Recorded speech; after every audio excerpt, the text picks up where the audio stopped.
Okay guys, we're going to work control from the back position and two basic chokes. Okay, so I'm going to start off with the back position. You know, I got my legs over my opponent's legs. We call these the hooks. They're right up on top of his thighs.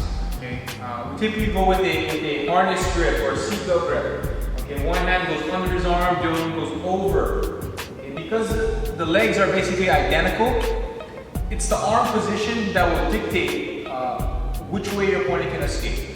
Okay, so I'm going to go towards the overhook side. Okay, so what we call the strong side position here. Okay, again, because of the orientation of the arms, your opponent has different ways to escape. So the most basic is him getting his back to the floor. Okay, so he can step his leg out, he starts to move his hips, and gets his shoulders flat. Okay, that's the first method. The second one is him stepping over now and bellying down and getting to his knees. Okay, rolling, turning, and escaping back into my guard. Okay?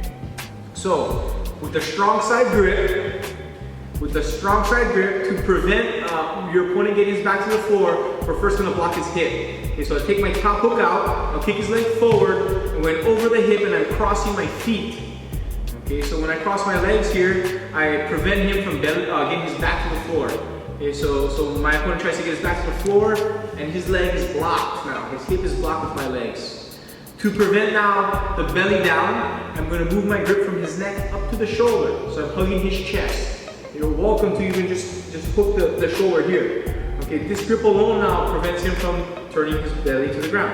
Now he can't turn his knees. Okay, so what I do is I block his specific escapes so I can conserve energy and I don't have to waste any of my strength or energy just squeezing him. Again, if he tries to get to the back of the floor, my legs are blocking. If he tries to belly down, my arms prevent. Okay. So throughout this process, I'm waiting for him to calm down. When I see him start to fatigue, I'm going to go for my basic choke series. Okay, so I'm going to open the top lapel, get my thumb very deep. Okay, I'm flipping the lapel to give good grip from my hand. I get my thumb past his collarbone. Okay, once I commit to the choke, top hook goes in. Okay, my hand underneath the arm will take out the slack from the bottom lapel, and I'm gonna extend my back, moving my bottom shoulder, making sure that my elbow passes underneath my opponent's neck. Okay, I can turn my head and look away to further use my body. Okay, so again, very deep grip, take out the slack. Okay, and curling my legs in tight, and now I'm extending my back and my shoulder, going for the choke. Okay. When I'm in the position trying to feed my grip in deeper, it's oftentimes the opponent will grab the wrist. Okay, so I cannot get my thumb past his collarbone. Okay, in that case, we're going to do more of a long range or a choke that's slack.